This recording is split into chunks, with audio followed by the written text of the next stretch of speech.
Thank you for joining us for the 19th Annual Town History Series at the Patton Free Library.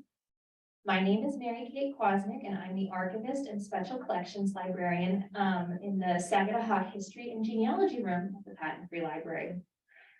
The library is so happy that you could join us this morning. And before I introduce you to today's speaker, I just have a few important bits of information to share. I would like to thank all of the historical societies of our member towns for selecting our fabulous speakers and getting the word out. Today, I'd especially like to thank the Georgetown Historical Society for picking our speaker.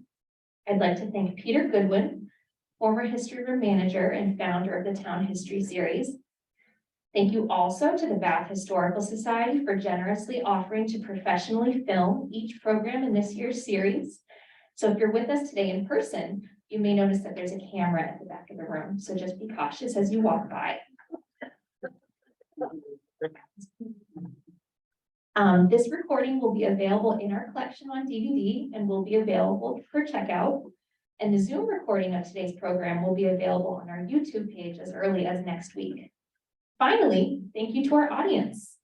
Thank you for building momentum for this series year after year and for showing up today both in person and on Zoom. This is our first year back in person since 2020, and the very first series that we're hosting both in person and on Zoom, or as we call it, hybrid. Thank you in advance for your patience while we navigate our hybrid programs, because each one poses its own challenges as we're finding.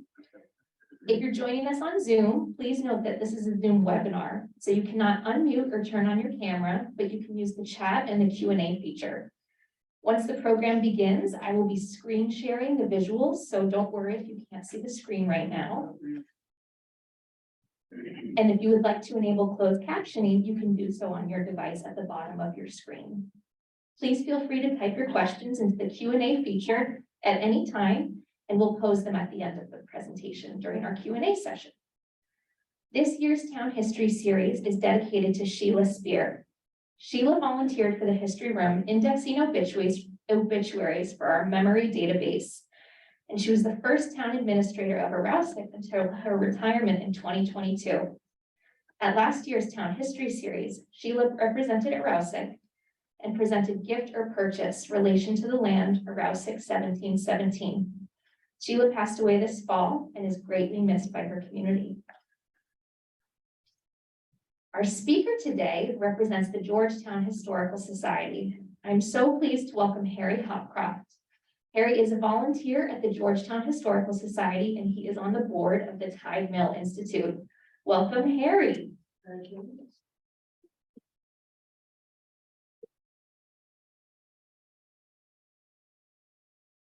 Thank you all. Good morning. This is working okay? Good. Okay.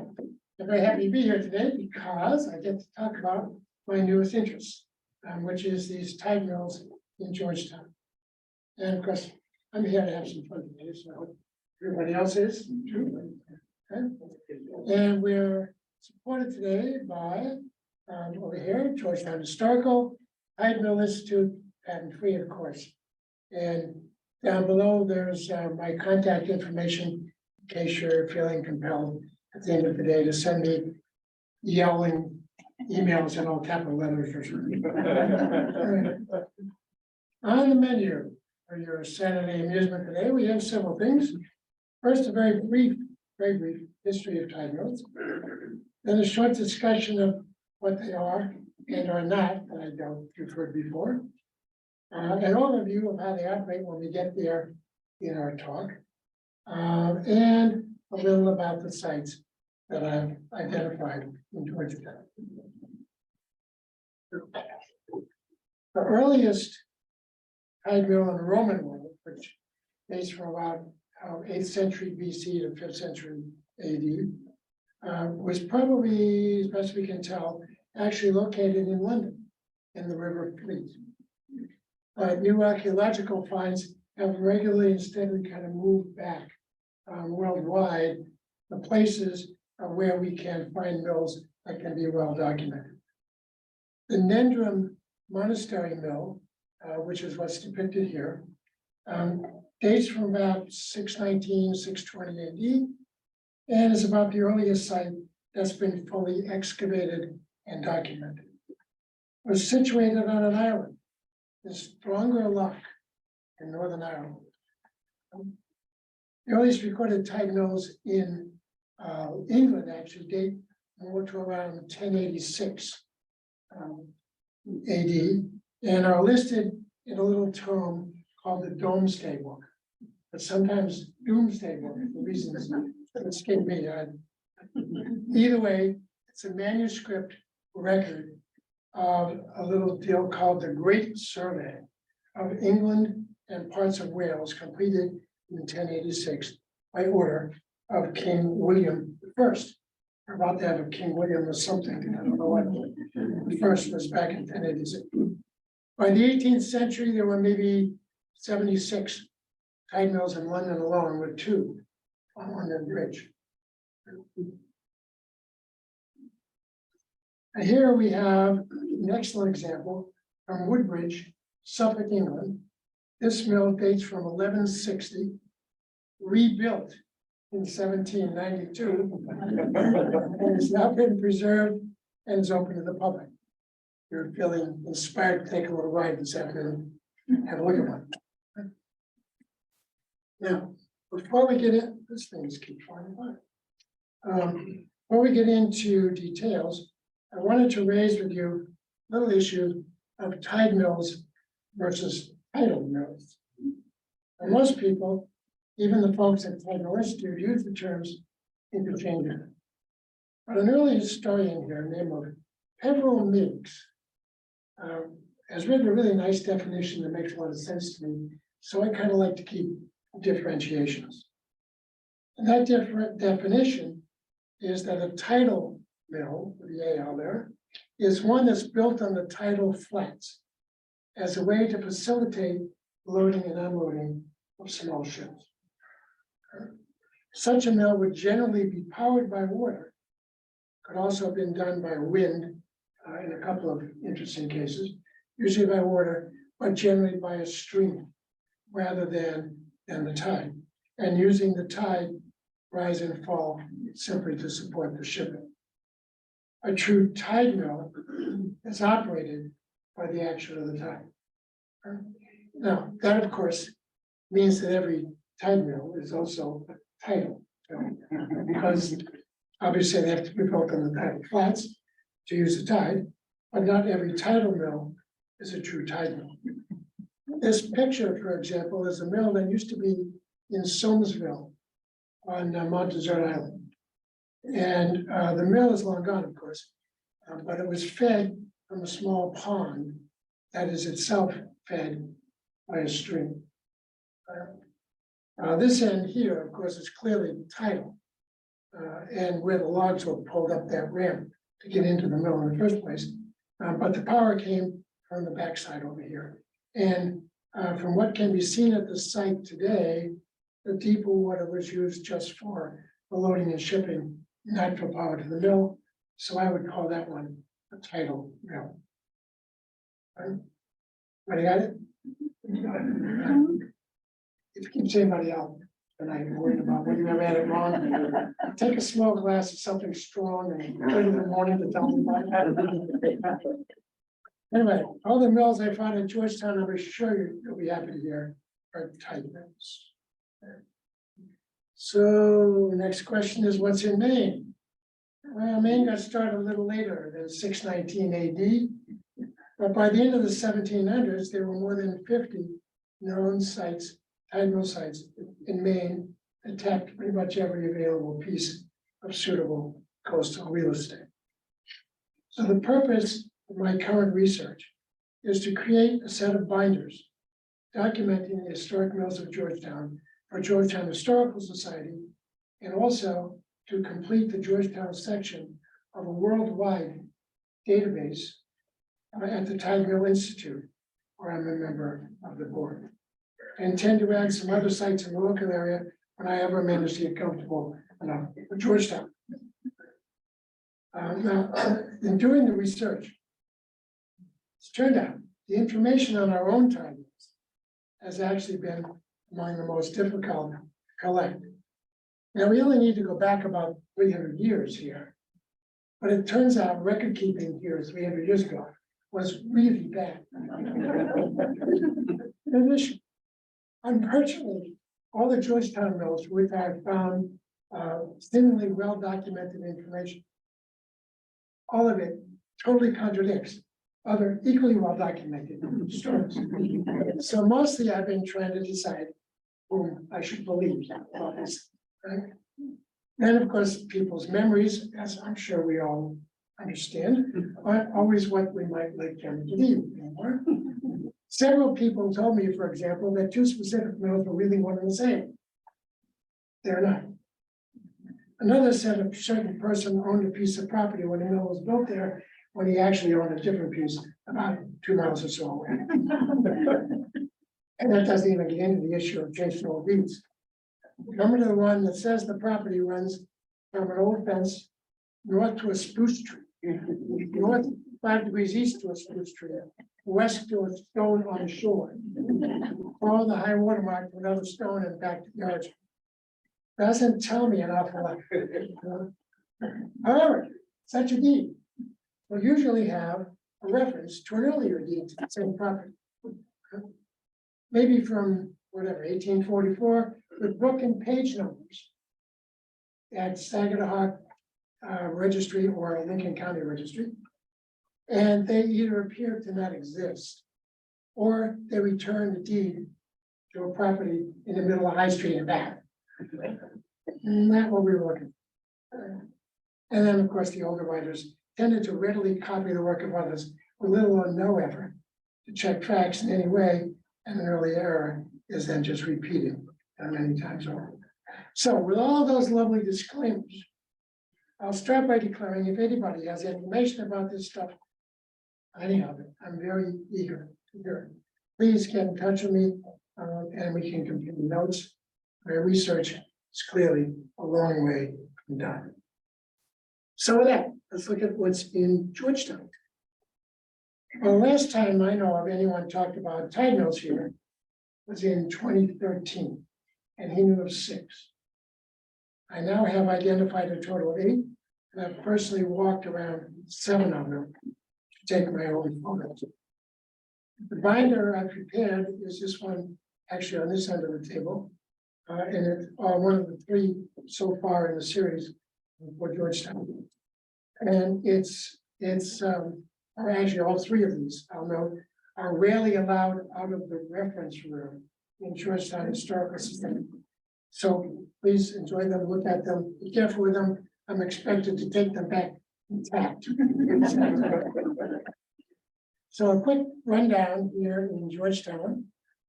If we have the Sassagoula River up here and Robin Hood Cove, Georgetown Center right down there. So West Branch, 2 mills, East Branch 1, partway up to Wyman's Privilege, it's called. We'll talk about that. The Tar Riggs Mill at the Crook and the Back River right here. And then Bowman's Island, West Georgetown on Marsh, and to the bottom of Kennebec. Okay. So we're going to start our little trip here with the West Branch of Robin Hood Cove for the surely very important reason that when you come into Georgetown along Route 127, that's what you get. So when we get there, we find this first picture, which is the most photographed mill in Georgetown, and probably the last to be operated. It's the double sawmill that Thomas Trafton and David Oliver, probably the 4th David Oliver, built on the West Branch of Robin Hood Cove. Now, a lot of accounts I read said that David Oliver III and his father built the mills in Georgetown with Thomas Trafton beginning around 1750.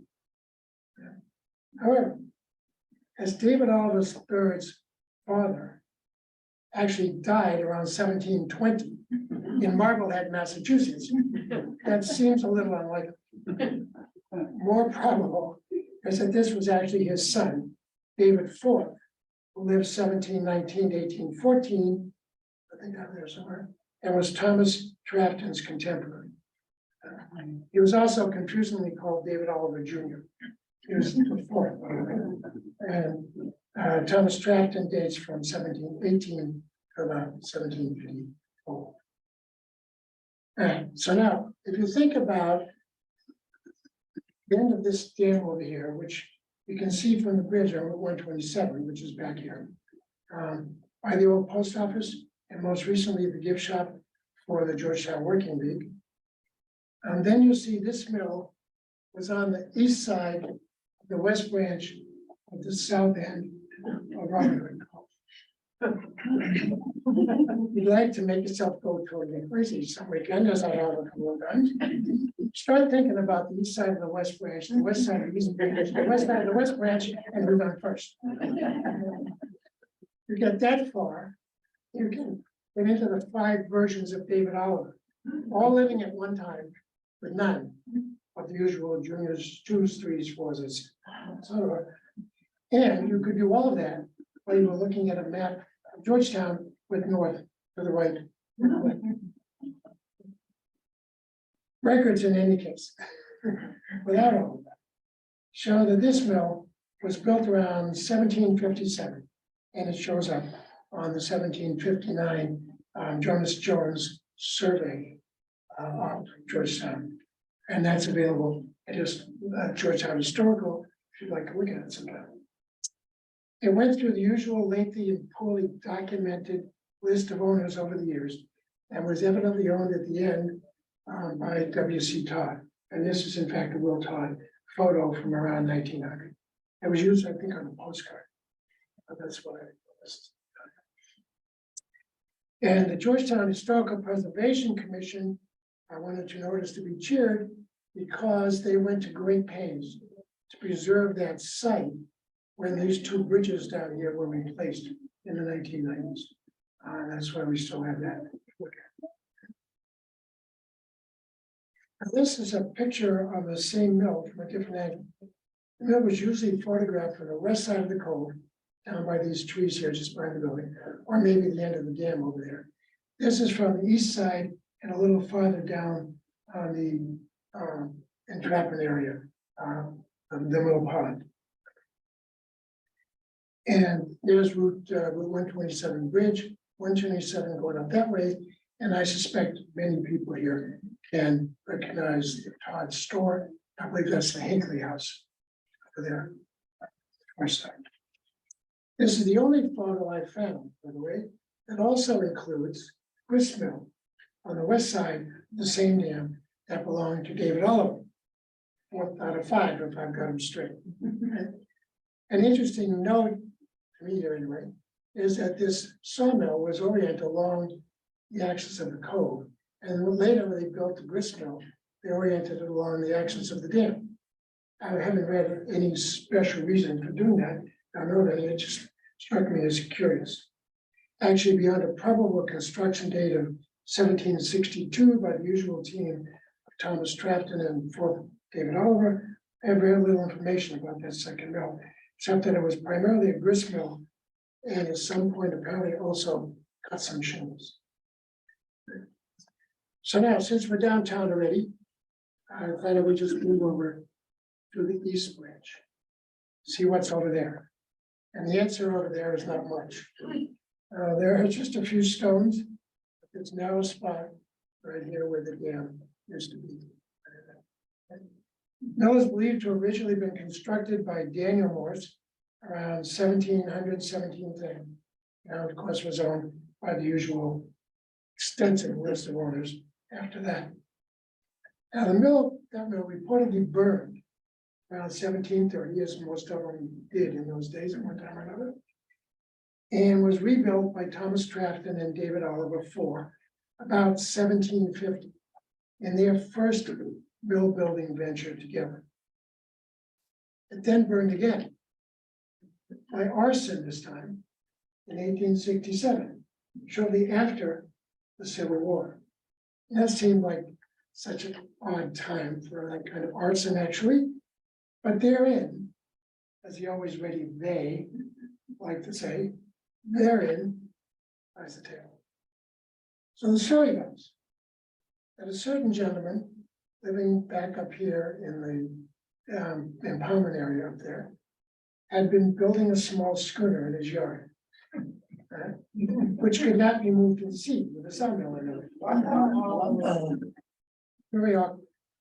Builder had taken quite a lot of ridicule and abuse from his neighbors on that situation, but persevered with his building. When the boat was about ready, he made a business trip to Boston, apparently unrelated to the boat. But on the way out, he sort of casually remarked, he'd trade a silk dress for his wife to find that the mill wasn't there when he returned. It wasn't. No, just saying, just this could have been a complete coincidence, but it wasn't there. In any case, this was a sawmill that employed the older up and down saws. And the records I found at Georgetown Historical indicate that it never used a circular saw, but also that the lumber for most of the homes down on Kennebec Point actually were cut at that mill, which is going to have an impact on something that goes on later on. And that the trees probably came from the top down. This plank we have here, I originally had thought came from that mill, actually. Turns out it was cut a little later at the spinning mill. And it was about 1930. Was appointed by Chester Horn, who lives actually across the road from the site of this stand. Special interest here is that this East Mill Dam was driven by a vertical undershot waterway. And in that arrangement, the water is directed by the sluiceway to the bottom of the wheel, and this flow over here that makes the wheel turn around. And those are very common south of here, very unusual in Maine, because that piece can easily ice up. And when it does, of course, the mill stops, but it also can damage the wheel, because they're all made of wood anyway. But because of that issue, most of the mills in Maine use this horizontal water wheel, usually set in a pit or well directly under the building, so the building protected it from icing up. Okay.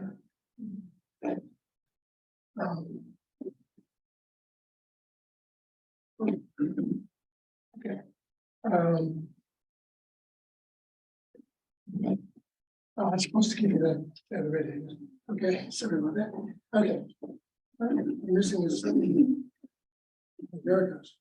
The advantage you get with a vertical wheel with an up and down saw here is that with an up and down saw mechanism, it means a configuration much like we see there.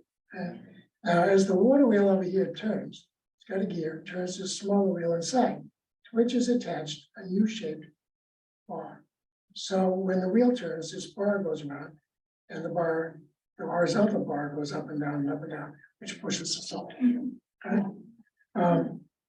What that means is that if you look at that picture, it really doesn't matter which way the water wheels turn. The saw still goes up and down, or down and up. We all actually won't much care. But it means that this mill could run equally well on a flood or an ebb tide when they're in.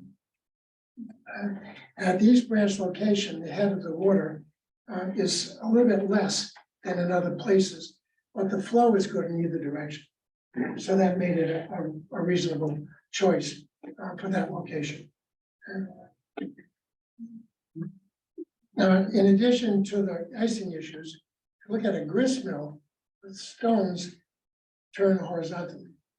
So a horizontal wheel down here with a straight shaft up made a lot more sense and a lot more efficiency for that kind of a mill, even without the icing situation.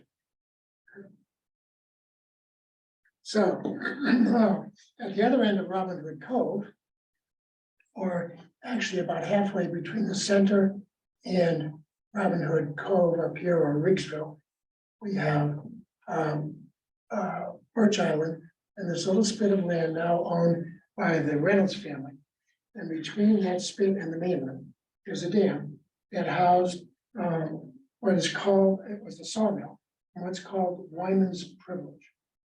That term suggests that Wyman, or decided is probably the 5th generation Francis Wyman. If you want to go look at the Wyman family binder at Georgetown Historical, didn't actually own the dam site itself, but had been granted the privilege of building and operating it there. It's an interesting twist for this site, because I haven't found such a designation anywhere else, except at a similar site, which is also a Wyman site in Pittsburgh. My thinking is that most likely is that the situation was one concerning water rights for fishing and commerce in Robin Hood Cove, which was seen as part of the Sassanilla at that time. It still is on Google Maps.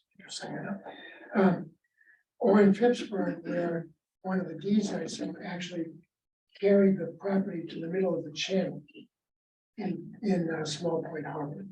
So, if you're building down here where you own both sides of the cove, or down here where you own both sides of the outlet, and maybe you're doing it before there's any government to interfere, then you do whatever you want. But Wyman built later. And so I suspect he was required to get some clearance, some privilege to build there by demonstrating that he wasn't going to interfere with the commerce. Because who the permitting authority would have been at that time, I have not discovered, but it's best I can do. So the dam itself at Wyman, was evidently among the last tide mills to be built. The dam is a single stone construction, unlike the more common way of 2 rows of stones filled in the middle with earth. And it's still mostly intact. There also are lots of timbers up at the other end here where the mill actually stood that clearly identify the location and shape of the mill. And you can see those in the binary here on the table. Now, Wyman's privilege was described as a tide power unimproved in something called the Water Power of Maine by a gentleman named Walter Wells in 1869. Okay, suggesting the mill had not yet been built, but that the privilege had been granted. The mill is also not shown on a 1772 map called the Plan of the Coast from Kennebec to Round Pond, which is here at Patton Creek, and Mary Kate's collection in there. It's also not shown on the 1759 Jones survey. It does, however, show up on the 1858 and 1878 maps of Georgetown, which meant obviously it had to have been there in 1869. So that narrows it down some. I also do have a couple of relevant deeds here. One is dated August of 1847 and references Wyman Pond, which is presumably the impoundment area back here behind the dam. And the other is 1859 and references Wyman Mill privilege as one of the bounds of the land being transferred.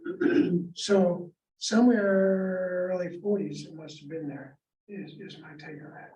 If somebody can clear up some of those little contradictions, I'd be delighted to hear about it. Anyway, that makes it time to take a little trip down the back river, separating Georgetown from Rouseing. We see a total of 3 tide mill sites, one known in 2013, the other 2 have identified since. Up here at the top, you have the Tar Rigs site, partway down at Bowman's Island, so it's here on the points. And then down the end of this picture is the marsh and West Georgetown.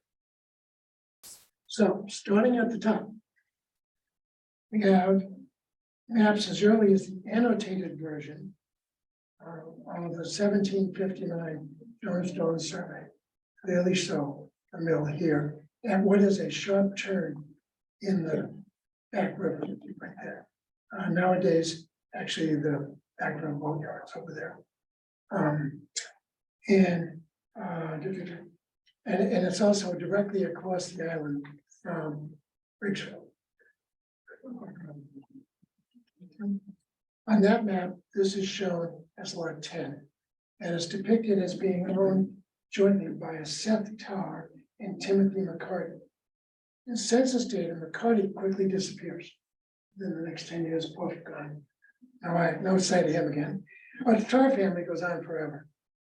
And the dates in the Tar family binder at Georgetown Historical suggest that Seth's father, Joseph, probably had the mill built around the time of the Plumpy Lake adventures in this part of the world. In fact, the Tars seem to have had been required to pay for the land there total 3 different times, as various groups were granted proprietorships by sundry kings, governors, and minor potentates, or would-be potentates, before it was finally agreed they actually owned this. Then changed hands too many years to follow over the next 50 years, and many of those changes were just simply not recorded at all. But by the 1858, the map clearly shows it being shown owned by J. Riggs. Seems most likely that would be James E. Riggs, the son of the original James Riggs and grandson of Benjamin, who built most of the stuff at Riggs Co. Things get murky again after that, but it does appear to have been one of the most successfully operated mills in the area. In the Type Mill Institute database, it shows up as the Riggs Mill because the last map we have where it was named was that 1858 map of Georgetown, and it says Riggs. The mill dam here, over on the left picture, was attached to the southeast corner of, surprise, surprise, Mill Island. Every coastal town along Maine has to have one of those. Same as every town north of Mason-Dixon is used. Anyway, there's little left there now except a bunch of timbers in the grass along the edge here. And it's accessible by permission of the landowners. When it ended operation, I don't know, but you can see on this other picture, it was a pretty large site, suitable for a large and highly successful operation. It appears to have been. And in 2013, that was about the size of it from the Back River. And since then, I've located 2 additional sites. The first was a site at Bowman's Island, which is the island at the back, on the Back River, for which Bowman's Landing Division is named. Bowman's Landing right in here. Bowman's Island is this green patch, kind of a double teardrop, or if it turns sideways, you could almost believe it's a, a diving duck or something. But anyway, it was a sawmill that was there, and with the help of the Bowman's Island Association, I got access to the island, and I was able to locate a mill and take photographs. It's a sawmill, believed to be for slats and shingles down at the southern tip there. Now, Bowman himself is reputed to have been a ferryman, moving people between Georgetown and Rouseau. I have little else about him, and I'm looking for a lot more information about him. It was really pretty far back. He changed to Bowman's Island, so he used it pretty early on here. Now, there's clearly a mill here if you look just at these 2 pictures. On the left, you can see that this whole marsh here drains out one drainage. And if you look at the tip of the island right there, you can see the dam starting out there, southwest corner, and right at the lowest spot is where the mill was. And then the dam continues down some natural formations here and down to Beaver Valley at the other end. Very long, almost 1,200 feet would be my guess. And I look over here, there are 2 pieces of fence. This is a piece of fence, runs to about here and makes a hard, sharp right angle turn. Another piece right there. Those are not natural formations. Those were put there by people. Now, whether there is a horizontal water wheel under there, I don't know. I wasn't able to find out on my visit, but clearly there had to be one in one of these 3 locations. And my nickel says there. That's where it's going to be in between those 2 fences. And of course, there are lots of timbers and logs here in the water to support all that. And beyond that, I can't say much about the building, except that these pieces with a seaweed on them usually suggest rocks. And this is much more eroded here at the south end. And these timbers right here next to the end of the grass tend to suggest maybe a wall there. So I'm thinking the building extended out that way somewhere. And I kind of like the water coming in this way to a water wheel and mixing on this side of that L. But I don't have anything to prove that. The island itself, Bowman's Island, was actually the site of the first bridge between Georgetown and Russell. Thinking it was built prior to 1817, because that's when it first showed up on the town records. And it served apparently until the more northerly route was done in 1849. I'm thinking it was slightly north of here along the outside edge, because I'm thinking that's where Bowman did his actual landings, because there's a little less marsh. Georgetown had also, at one time, apparently authorized funds for a poorhouse there. But I have no record that it ever actually was completed. I just saw it in one town report from somewhere in the document. Anyway, if you look closely here, there's a dike across the marsh right there. And if you know it's there, don't have those creases, you can actually follow it all the way up to the Bowman's Landing Road, where there was no road in there. And the question is what that was for. One good guess, I think, is to prevent water from exiting through the north part of the marsh, so they'd have more power from the mill.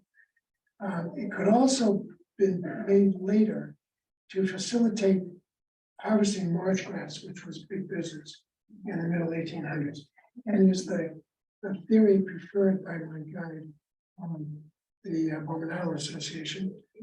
Could I think also have been for moving Bowman's passengers off the island, or could have been part of a foundation for the bridge. I just really don't know. I'm thinking either myself. I think I like it being part of the dam structure. I don't know. Anyway, more information is needed on any of those questions. If anyone has any thoughts to farthest down the back river, I come to the site at West Georgetown. And this site is off the Williams Road. The West Georgetown Road here, right on Williams Road, and just when you get to the marsh, you can look back down the exit path here, and you can see the site of the and it's also directly across the mouth of the back river from Bald Head on Rosagata. It has this dam that spans the entire mouth of the marsh and ends over here at a lot most recently owned by Angus Crosby. Who built the thing, I don't know. Believed to have been a grist mill from the early 1800s. And a lot of people, as usual, have owned the marsh and the properties around it over the years. I think the Higgins and all the other prominent mill families all playing a role in there somewhere. Okay, this is an interesting site because of that very long dam that's built by building a wooden wall and putting mud on both sides of it. And I haven't seen that construction anywhere else. I'm certainly nowhere in Georgetown. The mill is securely anchored to the rocks over here at this end at the Crosby site, which is where I was standing to take my pictures. And this, I believe, is where the gate was to control the tides.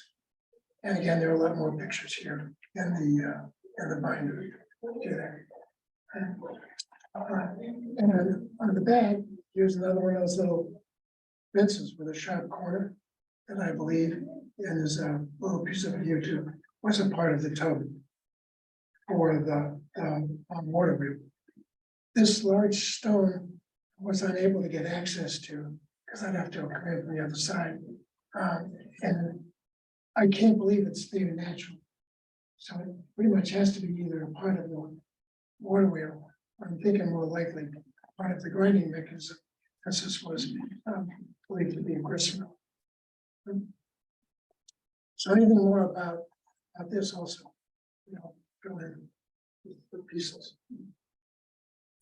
And lastly, we come down to Kennebec Point. One of the earliest places on Georgetown Island actually to be settled, but the only site I've not personally had an opportunity to walk around. This was also, now here's Kennebec Point here, this little lobster club kind of thing. And here's Reed's Beach, and the boathouse is there, and there's the opening right there on the mill pond in the Saginaw Bay. And this was one of the first to cease operations, apparently having been torn down. The materials at GHS between 1865 and 1869.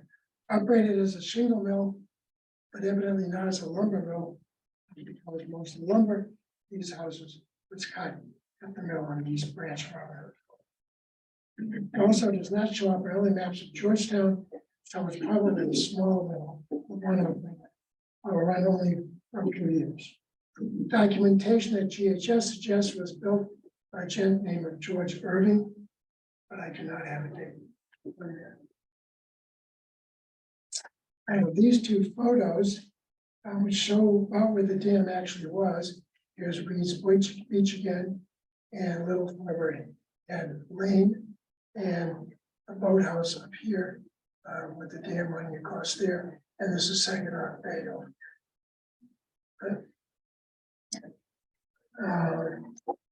And so to wrap it up, we have other people who actually made it all happen. Starting with Georgetown Historical, where I have spent many days and hours in their collection. Having a list here is database of personal knowledge, very nicely documented materials actually provide endless resources. Historian Corey Goff, who used to be in Bath, he was raised in Bath, is now in Bradenton, Florida, compiled and shared with me and I would type a list and Georgetown Historical. 555 pages. He compiled and unpublished, very carefully documented information. I mean, anybody who ever worked a mill in this area in Georgetown or Phippsburg or goes into the Winnicott stuff.